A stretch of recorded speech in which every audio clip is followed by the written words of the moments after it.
누려야 될 정체성의 비밀에 대해서 우리가 지금 말씀을 나누고 있습니다.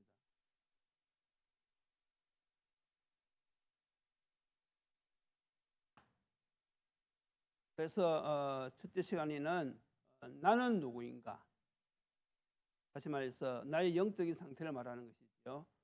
지금 나는 흔들리는 신앙인가? 아니면 언약 붙잡고 믿음에 굳게 서서 하나님의 뜻을 이루고 나의 삶을 사는 그런 올바른 신앙을 하고 있는지 이걸 우리가 점검해 봐야 되겠고요. 두 번째 시간에는 정체성의 기준입니다. 우리의 정체성의 기준은 나에게 있는 것이 아니라 하나님이 나를 어떻게 보고 계시느냐.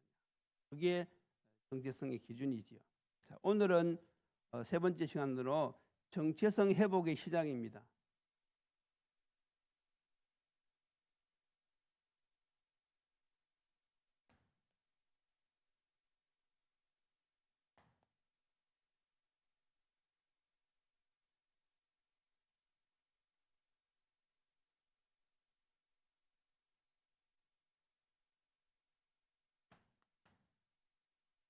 이 정체성 회복의 시작이라고 하면 우리가 어떻게 해서 하나님의 축복된 신분을 우리가 회복했느냐 하는 부분이 되겠습니다. 왜냐하면 우리가 이것을 잊어버리거든요. 우리가 살다 보면요, 문제 앞에서 자꾸 이것을 잊어버리고 또 직장 생활을 하다 보면 너무 바쁘잖아요. 그러면서 또 잊어버리고.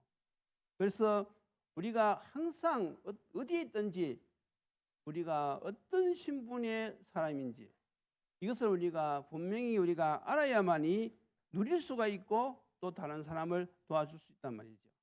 그래서 이 시간은 우리가 다 아는 내용이지만은 우리가 어떻게 해서 하나님의 자녀의 이 정체성을 회복했는지 다시 한 번 더 우리가 기억해야 되겠습니다. 당연히 첫 번째 시작은 무엇이지요? 우리가 하나님 자녀의 정체성을 회복하는 데 있어서 시작은 먼저 복음 회복부터 시작되는 것입니다.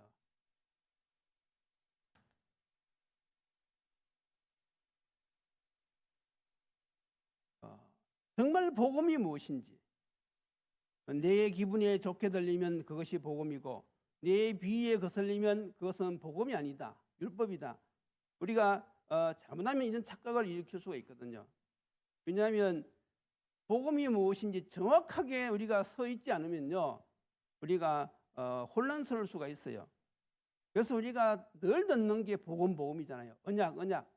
그런데 우리가 이 복음이 무엇인지 그 개념이요 분명해야 되거든요. 그래야지 사단이 우리를 공격해도요 흔들지 않고 우리가 승리할 수 있는 것입니다.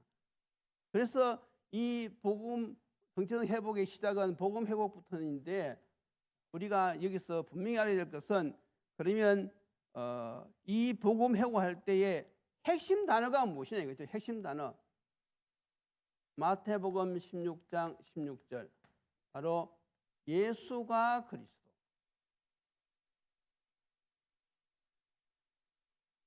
이게요 복음의 핵심입니다. 그리스도로 오신 예수님께서 십자가에 죽으시고 부활하심으로 인해 가지고 인간의 근본 문제를 해결하고 우리를 하나님의 자녀 삼아 주신 이것을 회복하는 것이 바로 이 복음 회복의 시작이지요. 그래서 항상 우리는요 우리 마음속에 예수가 그리스도, 이것이요 잊어지면 안 됩니다. 항상 문제 앞에서도 이것이 생각이 나야 됩니다. 그런 사람들은 속지 않는 것이지요. 그래서 핵심 단어는 바로 예수 그리스도.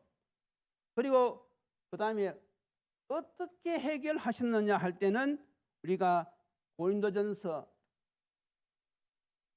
15장 3절 4절, 예수님이 모든 문제를 해결하셨는데 어떻게 해결하셨느냐 하면 바로 십자가와 부활 사건입니다.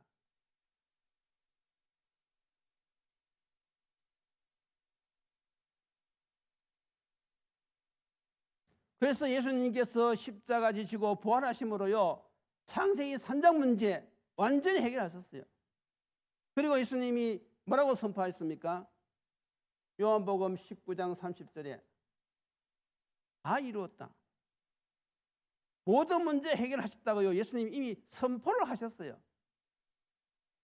그래서 우리가 이 사실을요, 지식적으로만 아는 것이 아니라 실질적으로요, 우리가 삶 속에서 이것을 회복해야 돼요. 아, 예수님이 끝나셨다. 그럼 그걸 사실 인정하고 우리가 그 사실을 우리가 누려야 되는 것이죠. 그게 진정한 무엇입니까? 복음 회복입니다. 그러니까 아는 것하고 실질적으로 누리는 것하고 다르단 말이죠. 우리가 이 정체성 회복이라고 할 때는요, 이 사실적인 부분을 이야기한단 말이죠. 대부분 사람들은 복음을 많이 들어서 아, 예수는 그리스도 십자가 부활 사건을 통해서 모든 문제 다 해결하셨대. 그러놓고는요, 그걸로 끝입니다. 그러니까 신앙생활이 안 되어지는 것이죠.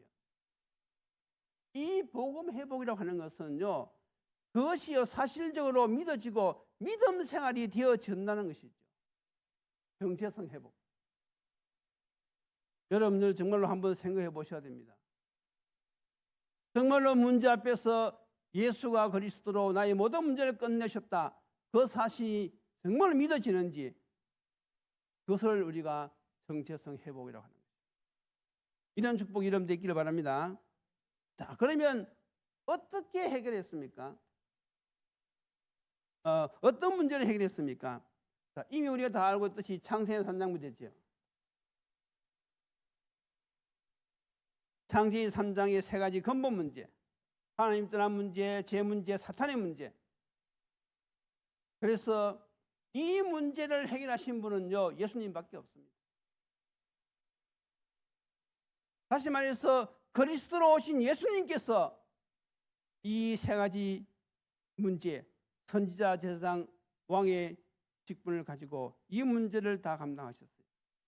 그래서 선지자는요, 하나님 만나는 길을 여시는 것이고요, 제사장은 우리 죄 문제 해결하시는 직분이고요, 왕은 사단을 꺾으신 직분이십니다. 그래서 예수님이 십자가와 부활을 통해서 이 문제를 다 해결하셨는데, 이것이 우리에게는 무슨 소식이라고요? 아주 복된 소식입니다. 왜냐하면 인간이 해결할 수 없는 그 문제, 그 문제로 인해서 멸망받아야 되는데 예수님이 그걸 해결하셨단 말이죠. 그러니까 우리에게는 얼마나 복된 소식입니까? 그래서 여러분들이 이것을요, 사실적으로 믿는 믿음 생활이 시작되어져야 되는 것이죠. 그것이 바로 오늘 이 시간부터 시작되어져야 돼요. 그러면 이제 두 번째로, 예수님이 그리스도라는 사실을 말씀을 통하여서, 또 전도자가 전해주는 말씀을 통하여 깨닫고 우리가 믿으면 신분이 회복되어지는데, 그러면 방법은 무엇이냐 이거죠. 방법.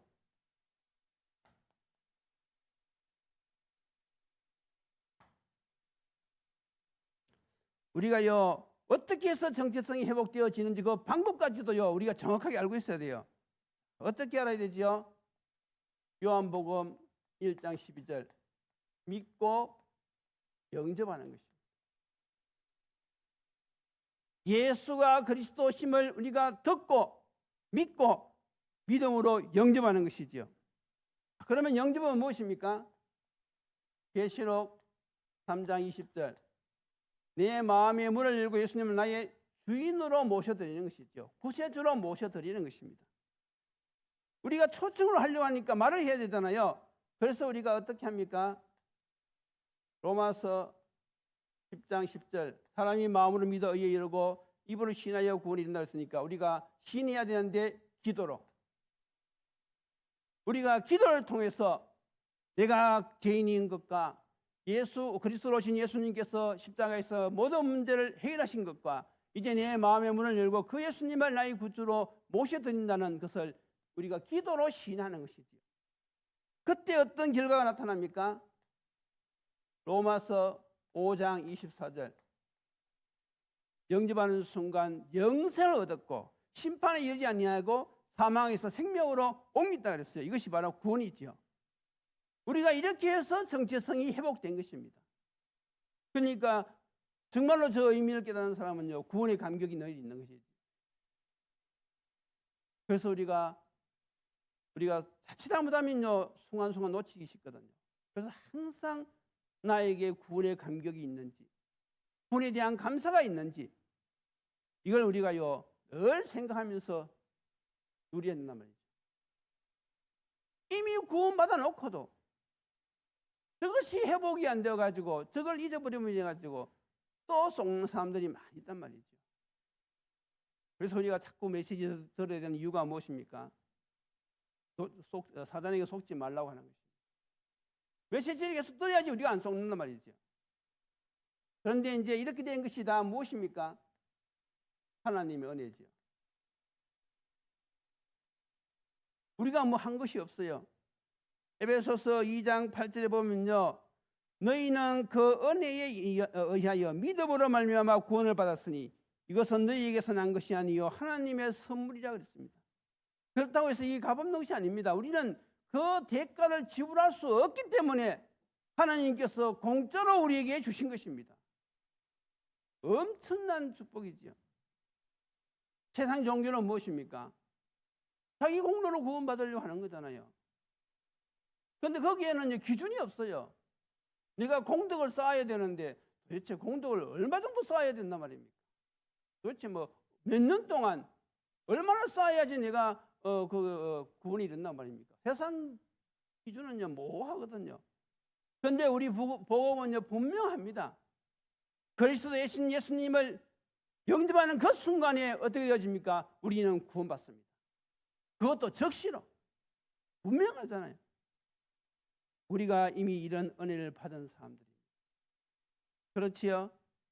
그래서 이 은혜가요 우리 마음속에서요 계속 차고 넘쳐야 돼요. 복음을 이해하는 것은 우리 머리로 이해하지요. 그러나 복음을 누리는 것은요 우리 가슴으로 누려야 됩니다. 누린다는 말은 무슨 말입니까? 복음 때문에 내가 기쁜 거예요. 내가 구원받은 그 사실을 생각하면요 자다가도 막 기뻐가지고 막 이렇게 감사도 나오고 찬양도 나오고 그게 무엇입니까? 그게 누리는 것이거든요. 여러분들도 그런 경험이 많이 있지요? 살다가 가만히 생각해보면 내가 구원받은 것 때문에 너무 기뻐. 영원한 생명을 얻었어요. 내가 하나님의 자녀가 되었어요. 비록 내가 이 땅에 살고 있지만은 저 영원한 천국이 이미 예비되어 있어요. 그러니까 이거 생각하면요 얼마나 기쁜지 모르는 거예요. 우리 렘넌트들이 이렇게 되기를 예수님 이름으로 축원드립니다. 우리 렘넌트들은 아직도 이 지식 주머니가 적어가지고 지식적으로는 잘 알아요. 하도 잘 가르치가지고 얼마나 가르치는지.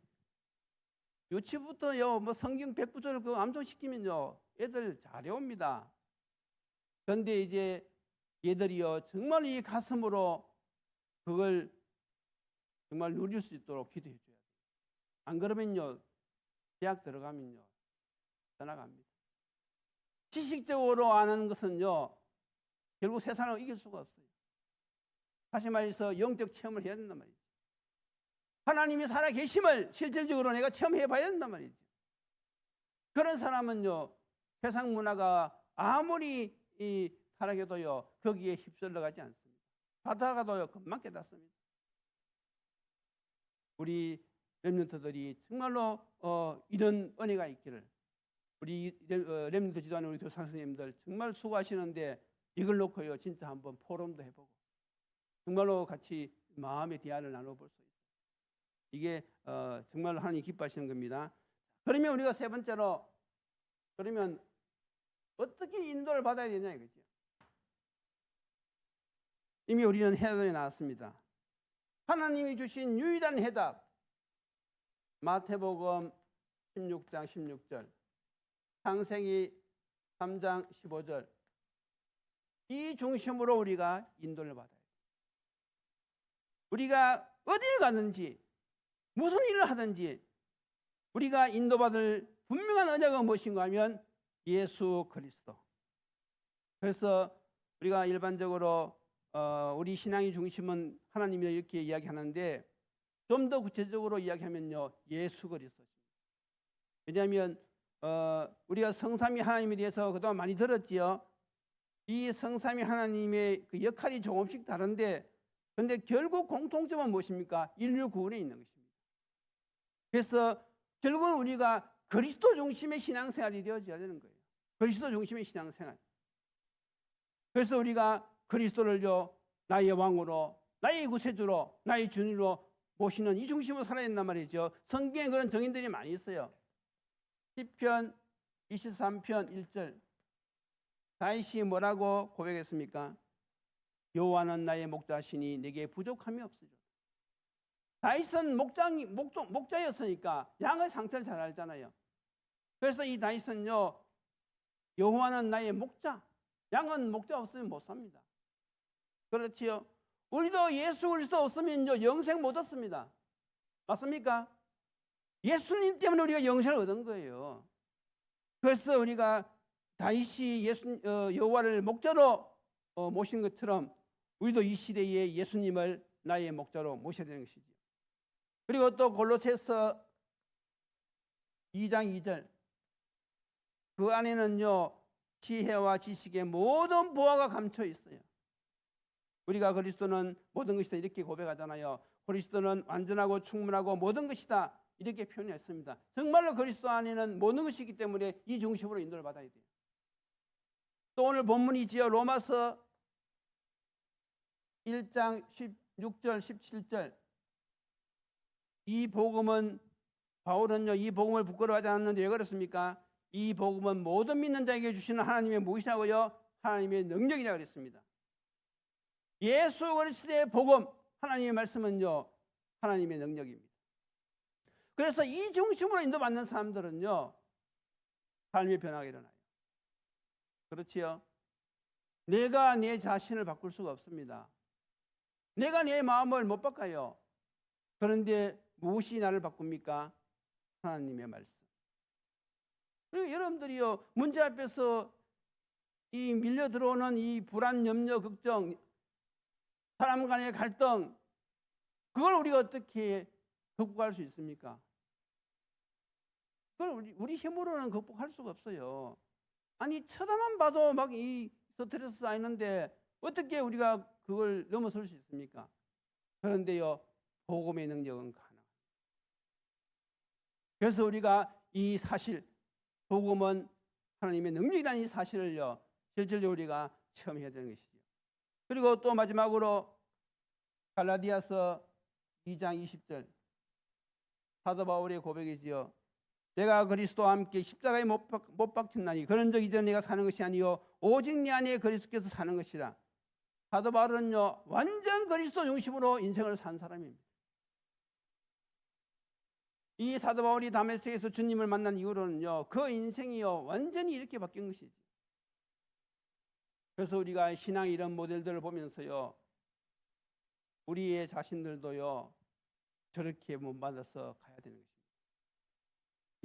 예수는 그리스도 지식적으로 아는 것이 아니라 실질적으로 나의 삶의 중심의 주인으로 왕으로 목자로 그리스도는 모든 것이라고 고백하면서 오직 그리스도를 위해 사는 이런 신앙 고백이 우리에게 있어야 된단 말이죠. 그래서 결론이 무엇입니까?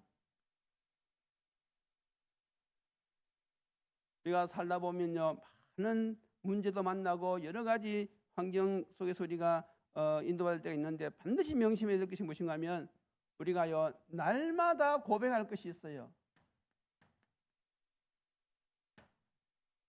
무엇을 고백해야 되겠습니까? 예수가 나의 주인 되시오. 예수님이 나의 그리스도, 예수님이 나의 주인, 예수님이 나의 생명, 예수님이 나의 왕이심을요 항상 고백하셔야 돼요. 그때요 사단이 다 떠나가는, 사단 흑암 세력이 물러가는 것이죠. 여러분들이 있는 그 현장에서, 여러분들이 가는 그 직장에서 예수가 그리스도 되시고 그분이 나의 주인임을 여러분들이 고백하는 그 순간에 그 직장에 하나님 나라가 임하고요 모든 흑암이 물러갈 줄로 믿습니다. 이걸요 회복하셔야 된다니까요. 그리고 또 날마다 확인할 것이 있습니다. 그것이 무엇이죠? 나의 정체성. 여러분들 우리는요 하나님의 자녀입니다. 그렇지요? 그리스도께서 우리와 함께 하십니다. 누가 그리스도를 대적할 수 있겠습니까? 우리는요 다음 시간에 나오겠지만은 우리는요 하나님께로부터 난 자고요 우리는 이미 세상을 이긴 자들입니다. 그러니까요 이걸 항상 확인해야 돼요. 그러니까 문제 보고 쫄면 안 된다니까요. 저 축복이길 바랍니다. 그리고 날마다 누릴 것이 무엇이지요? 임마누엘이지요. 지금도 주님은 나와 함께 하십니다.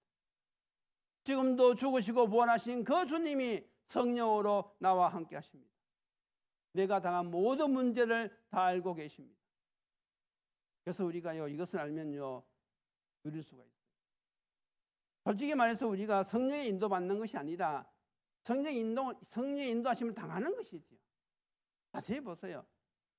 요셉이 성령의 인도를 받았습니까? 성령의 인도를 당했습니까? 정확한 표현은요, 요셉이 성령의 인도를 당했어요. 그렇잖아요. 요셉은 몰랐다니까요. 그냥 노예로 잡혀가는 것이 갖는 것이고 어머니가 다 그렇지만 그것이 바로 누구의 인도하심입니까? 성령의 인도하심입니다. 그래서 오늘 이 시간 우리가 정말로 우리의 정체성이 회복되어지는, 그러니까 이미 머리로는 이미 회복되어졌어요. 실질적으로 우리의 삶 속에서 우리의 정체성이 회복되어지는 그런 시작이 있기를 예수님 이름으로 축원드립니다. 기도드리시겠습니다. 하나님 감사합니다. 예수는 그리스도, 이 원색적인 복음, 우리가 그동안 너무나 많이 들어왔지만 우리가 하나님의 은혜가 아니면 실제적인 삶 속에서 우리가 잊어버리고 또 놓쳐버릴 때가 너무나 많이 있습니다.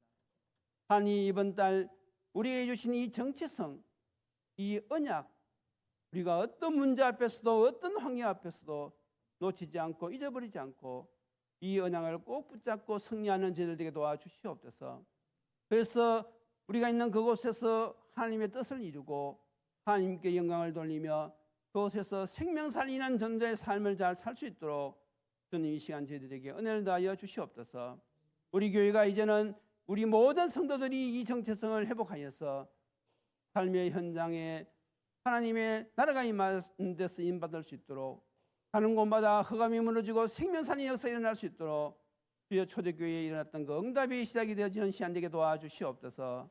예수 그리스도의 이름으로 기도드리옵나이다.